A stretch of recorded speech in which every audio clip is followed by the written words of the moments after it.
Done this morning. Mike, Patrick, I want to thank you for all that you do for our congregation, and it's great to see the faithful men of the congregation step up, right? Preside over the Lord's Supper, and Patrick did a fine job, and Mike with his prayer, and Chuck with our singing, and it's as I often say, you know, the church, we need faithful fathers, amen? Amen. And I want to say Happy Father's Day to all those who are fathers that are with us here today. And as one individual mentioned this morning, I'm not a father, but I have a couple dogs. I said, well, Happy Father's Day to you too, brother. And so, you know, we think about Father's Day. And as we think about Father's Day, it kind of reminds me of a couple illustrations that I've used in the past, and so see if you guys remember. But it were kind of, you know, who here has kids, right? A lot of us have kids. And how many times as a parent can you give good advice to your children, and it just kind of goes in one ear and out the other, right? And then, like, literally, a friend of the family member, a church member, somebody else could give the same advice, and they'll be like, I see what you're saying. It's like I literally said the same thing. And yet you didn't hear it. And it reminds me of this little illustration about this 14-year-old boy who just couldn't stand to be around his dad. And he couldn't stand to be around his dad because he just thought at 14 how dumb his dad was. And it just nothing he said made sense. But when the boy turned about 21, he was amazed how much the old man learned in 7 years. Doesn't life have a way as we mature, have a way of allowing us to see how much we really didn't know and the mistakes and the bad choices that we've made when we were younger? It makes me think of this other illustration where these three boys were talking about their dads. And the one boy, he says, well, my dad's the best. And they said, oh yeah, well, why is that? He says, well, my dad, you know, he's a poet, and he writes poems, and he gives them to different people, and they'll pay him $100 for the poem. And the second young man said, well, that's pretty good. He says, but, you know, my dad does something very similar, but he doesn't really write poems, he writes songs. Every song he writes, he gets $1,000 for it. And then the third boy said, wow, that's pretty good too. He says, but I got you guys beat. My dad's a preacher. He writes a few pieces of words on a piece of paper. He calls it a sermon. It takes 6 to 8 men to collect all the money people want to give him. And so we think about Father's Day, right? We think about these illustrations. And as we, all kidding aside, there's a great need in our world today for faithful fathers. There is a great need in our world today for fathers to do and to perform the God-given tasks that they have been given. Notice that I use the term God-given tasks. And when we think about God-given tasks, society doesn't get to define what a godly man or a good dad looks like. Doesn't that job belong to God? And if that job belongs to God, then that means that God has a moral standard. God has let us know how we need to conduct ourselves as godly men and fathers and husbands. He lets mothers know how they are to conduct themselves as faithful, godly women and mothers. And so the job belongs to God and God alone when He is the one who dictates what a good person is, what a good father is, what a good disciple is, and who is faithful. Too many families have gone away from God's standards. And as we go further and further away from God's standards, it's one of the reasons why the church is as weak as it is in so many places across the country. Because we're seeing how God is removed from the home. We're seeing the consequences of removing God from our everyday lives, from removing God from the home, from finding the necessity and seeing the necessity to study God's Word, to open it up, to see what God has to say about the troubles that I'm going through. Instead, we tend to lean on friends and family members who are more worldly than they are godly, and then they give us worldly advice. Isn't there a way that seems right unto man, as I often say, but in the end it leads to death? Why does God give us that instruction? Because we know that the righteousness of God is foolishness to men. And so as we study out this morning, and we look at fathers, we look at mothers to a certain extent, and we look at how important it is, fathers have an important duty to perform.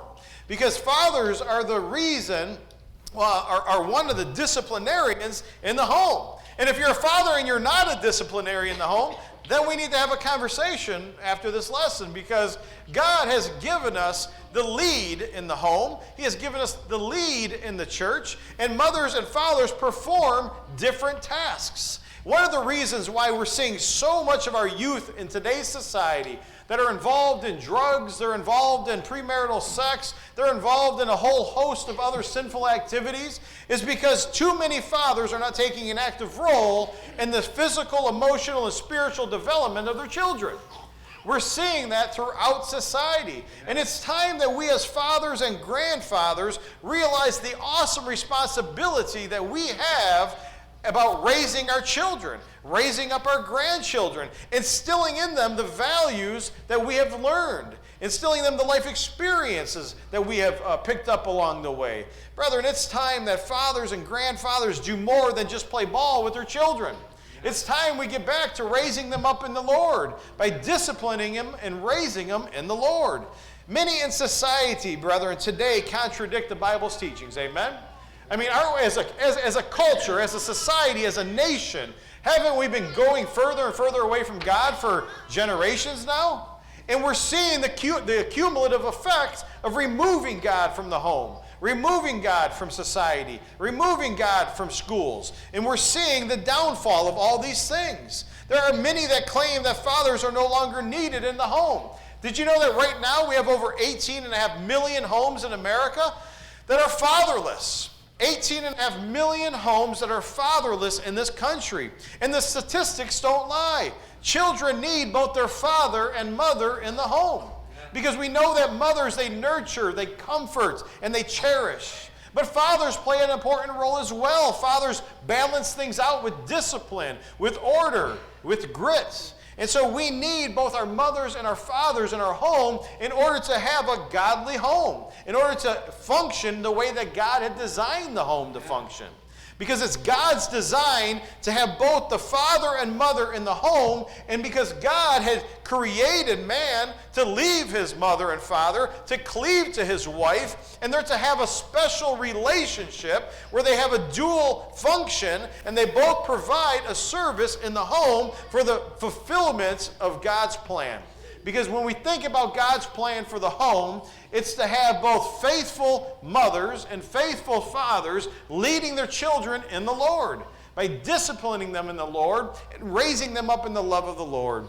Brethren, in order to have a strong church, in order to have a strong society, we need to instill into our hearts and the minds of our children the actually love of God. You guys remember Abraham? He was a faithful father. I think of the first passage of Scripture on the screen behind me in Genesis chapter 18 and verse 19. Notice what the Scriptures say. For I have chosen him, Abraham, so that he may command his children and his household after him to keep the way of the Lord by doing righteousness and justice, so that the Lord may bring upon Abraham all that he has spoken about him. You think about the father in the spiritual, as the spiritual leader of the home. He is to impart spiritual truths to his children so that they may learn to do God's ways. They may learn according to God's standards, according to God's will. That is the point of Genesis 18 and 19, that God gave Abraham this responsibility to lead his household in righteousness and justice, and to do all things to the glory of God. He is to apply justice and he is to apply righteousness in the home.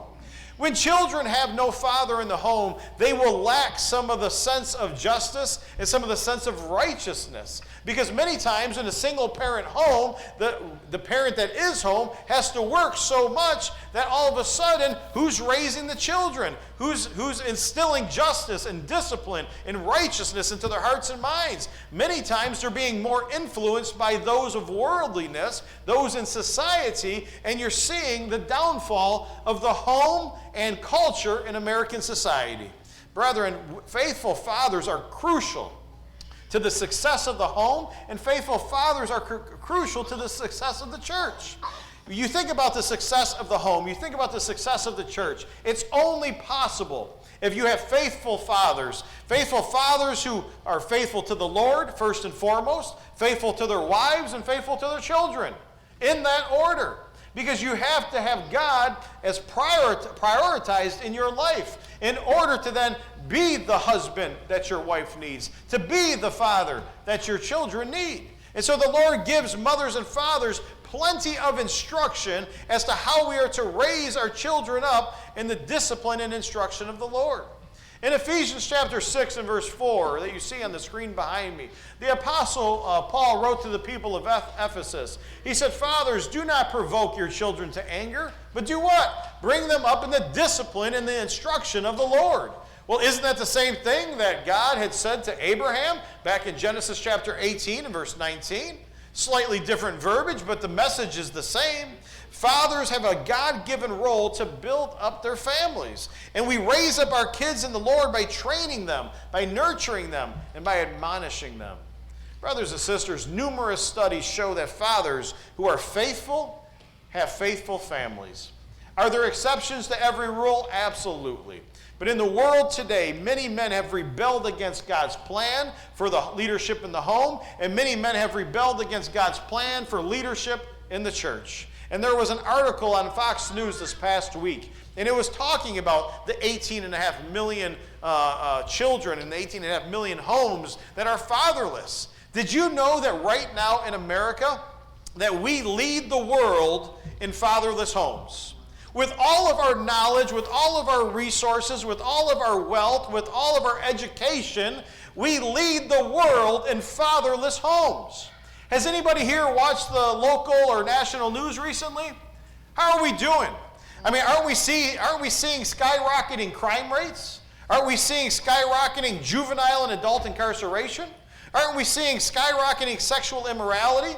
The lack of respect for authority, the disdain for all that is the rule of law? We're seeing those things because of the brokenness of our nation.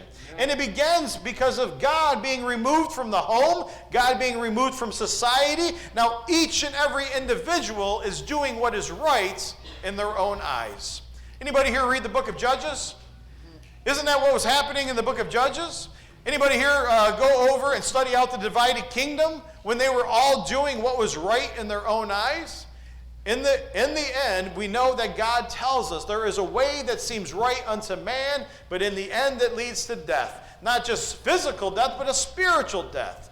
Like I said, numerous studies show that the father who is faithful will raise up a faithful family. There's exceptions to every rule, but brethren, we know that we must not be just individuals who have a verbal faith, but an active faith, a faith that shows the works, that shows the love that we have for God in our home. Brethren, many men have rebelled, as I said, against God's plan for the home and God's plan for the church. And it all points back to the broken homes that we are seeing in American society. I can't speak for the rest of the world, but I can speak for here in this nation. We are at a crossroads. We are at a very crossroads and a very dangerous time in this nation, as more and more Americans no longer identify with Christianity. Just a couple generations ago, 87% of the country would have identified with some form of Christianity, whether denominational or the Lord's church, but we allowed the will of God, we allowed the law of God to penetrate our society. That's what American society was founded on, Judeo-Christian principles. And yet now, there's less than 50% of Americans identify with Jesus Christ, identify with the church of Jesus Christ. And as we think about that, it points back to the brokenness of the homes. For we are no longer God-fearing. We are no longer put God on the pinnacle of our lives. And we're seeing the destruction of society as you watch the local news. Brethren, children who grow up with regular interaction, regular reprimand, regular influence from godly mothers and fathers, they will grow up to have make a huge difference, not only in society, but also in the church. Brethren, we need more mothers and fathers who are faithful to the Lord, who are doing their part and doing it to the glory of the Father. As we think about this information here this morning, as Christians fathers, we must have an obvious relationship with God. And I would ask each of us here this morning, is our relationship with God obvious to our wives? Is it obvious to our children? Is it obvious to our friends? Is it obvious to our coworkers? Or do our family members see somebody that is totally different on Monday through Saturday than they are when they put on the dress clothes and come to worship on Sunday? Are our families seeing somebody who's different around their friends than they are around Christian brothers and sisters? You see, we need to make sure that we are living out our faith. And it must be more than a verbal belief. Our faith must be seen and heard in love by those who that are regularly in our lives. I think about another passage of Scripture in Galatians chapter 5 and verse 6. And the Apostle Paul said, "For in Christ Jesus neither circumcision or uncircumcision avails anything, but faith working through love availeth much." It reminds me of what James has to say in James chapter 1 and verse 25. "But the one who looks intently at the perfect law, the law of liberty, and abides by it, not having become a forgetful hearer, but an effectual doer, this man will be blessed in what he does." Brothers and sisters, the point is simple here this morning. Your wife, your children, your relatives, your friends, your co-workers, they need to see that your Christian values are not just something that you verbalize, but they need to see you by your works and your deeds. You need to talk the talk, but you also need to walk the walk. And that is what faithful fathers do. Faithful fathers aren't afraid to talk to others about God, about Christ, and the Bible. It's just so infuriating to me. I've met so many Christians, whether in the Lord's church or those who consider themselves Christians outside of the Lord's church, and they refuse to have conversations about God, about Christ, about the Bible. How can you call yourself a Christian and are not even willing to have a conversation about the Lord and His Word? I mean, how ludicrous is that? And yet we now are having and seeing that right now in Christian homes, the amount of knowledge that is in the home is weaker now than it was in the 50s and 60s. Weaker now than it was in the last generation. Why is that? Because we're slowly but surely slipping away from the Lord and no longer prioritizing God in the home. No longer prioritizing God in culture, in society. And so we're seeing the breakdown of American culture, the breakdown of American society. You see it every time you turn on the national and the local news. And so, brethren, we are in desperate need of faithful fathers, faithful mothers who are willing to step up and do all that God asks them to do. Amen. How do we know if we're a faithful father, a faithful mother?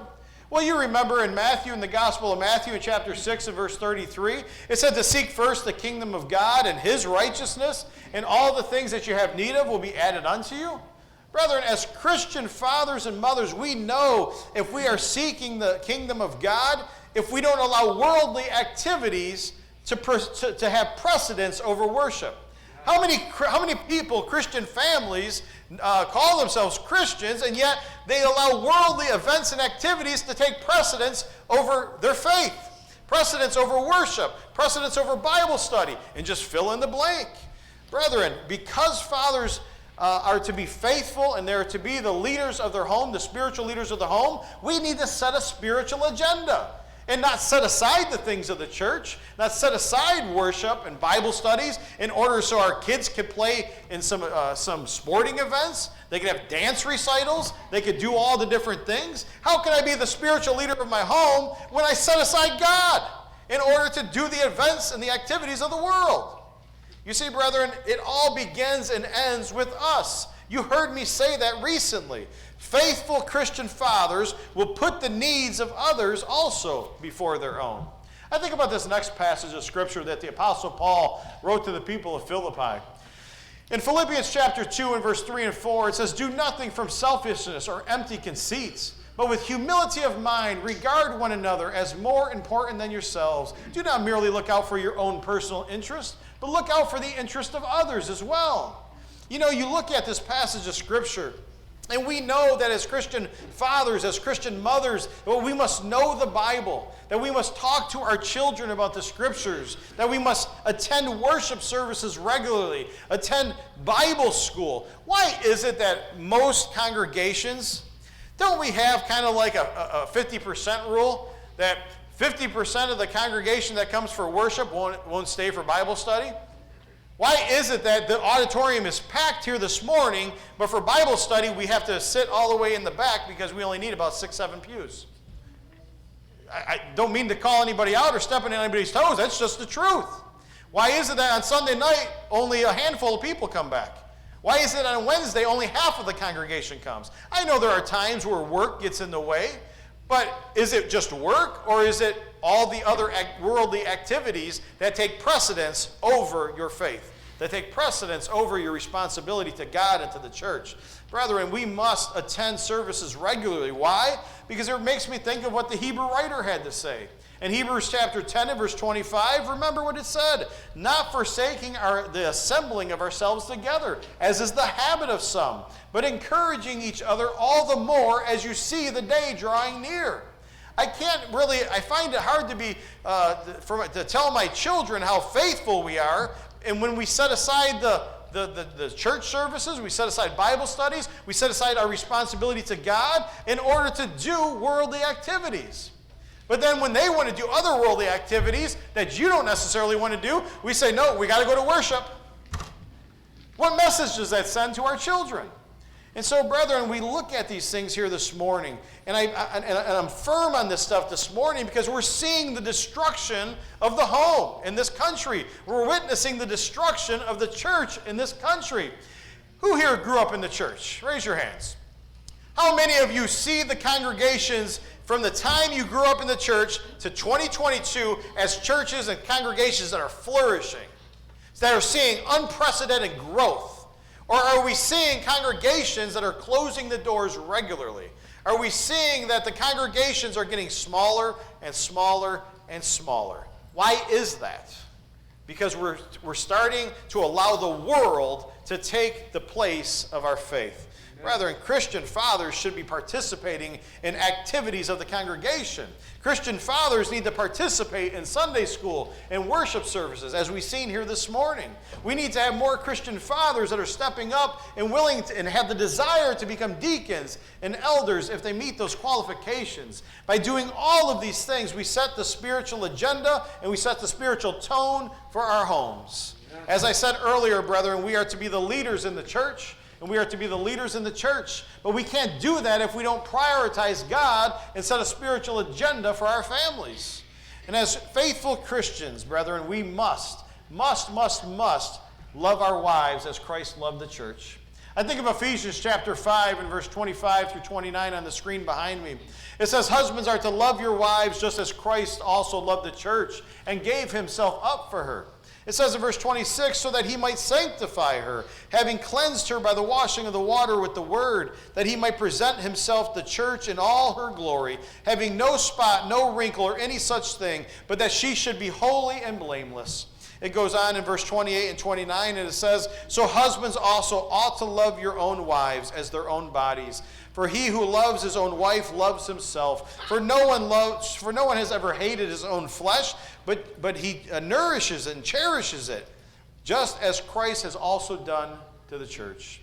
Brothers and sisters, before we close this lesson down, I want to touch on a couple more things. Because in reality, we are seeing another breakdown in Christian homes where Christian men are not valuing, loving, nurturing, cherishing their wives as God has called us to do.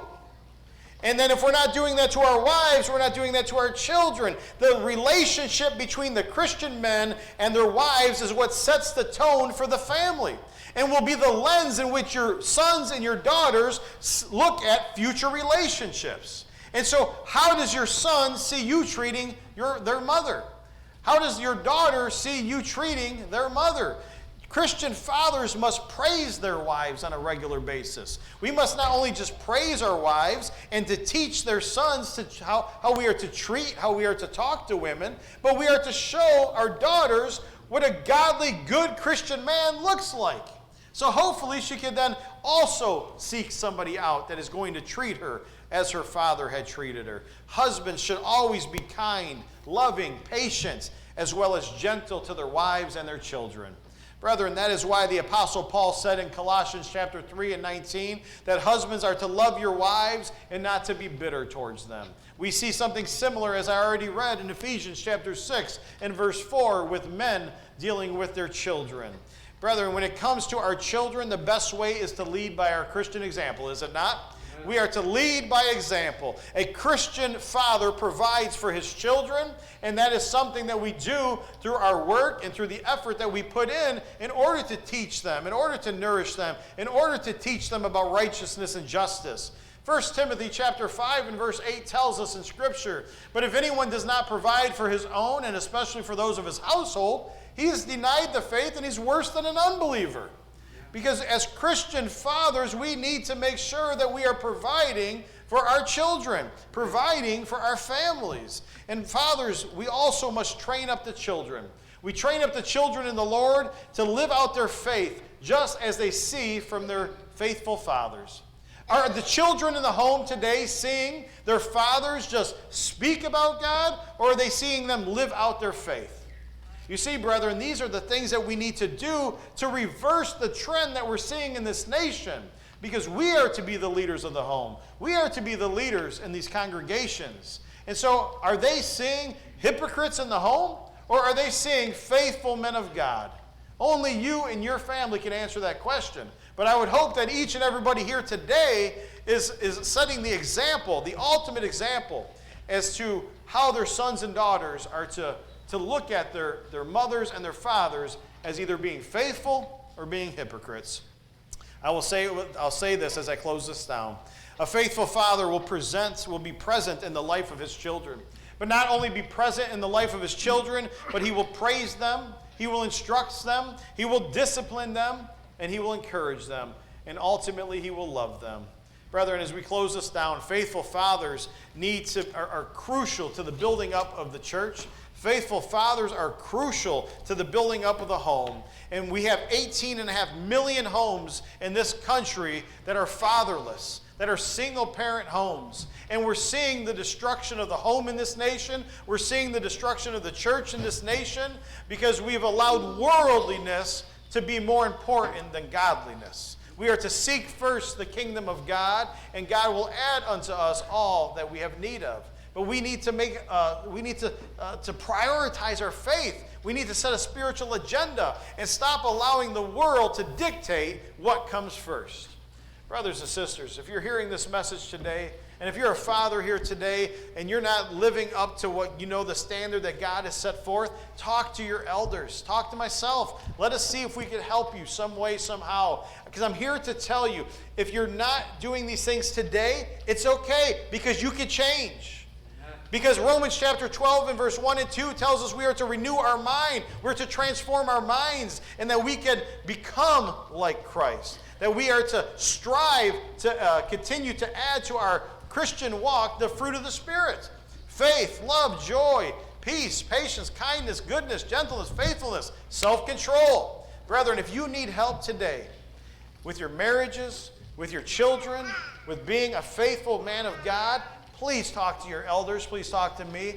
Let us help you in any way that we can. But if you're not a child of God and you're hearing this message today and your desire has been to become a child of God, you can come forward this morning. You can be baptized for the remission of your sins. You'll receive the gift of the Holy Spirit, and God himself adds you to the church. Come forward as we stand and sing the song of invitation.